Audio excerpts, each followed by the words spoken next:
থাকি। আল্লাহ যেহেতু একটা সুযোগ দিয়েছেন, এই সুযোগকে কাজে লাগিয়ে আমরা আল্লাহর এই জমিনে আমরা দিনকে বাস্তবায়ন করার জন্য সবাই ঐক্যবদ্ধ হবে এবং এই রমজান যে কোরআন নাজিলের মাস, এই মাসে আমরা কোরআন নিজেরা বুঝে বুঝে পড়ার চেষ্টা করবো। আল্লাহ আমাদেরকে সেই তৌফিক দান করুন। আমার আসসালামু আলাইকুম ওয়া রাহমাতুল্লাহি ওয়া বারাকাতুহু। এই অবস্থাতে পর্যায়ে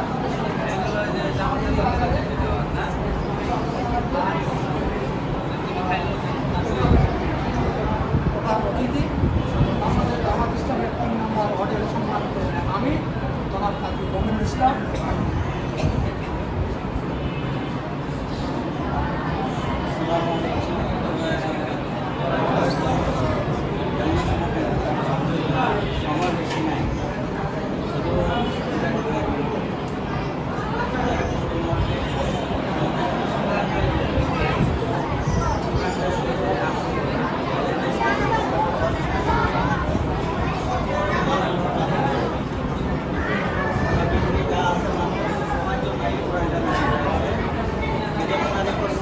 কীভাবে চলবে, কোরআনে বলে দিয়েছে মানুষ কীভাবে চলবে।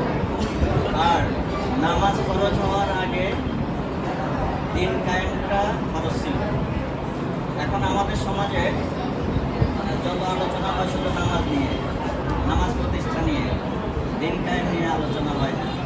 কিন্তু একটা ফরজ বাদ দিয়ে আরেকটা ফরজ নিয়ে আলোচনা করলে পরিপূর্ণ হবে।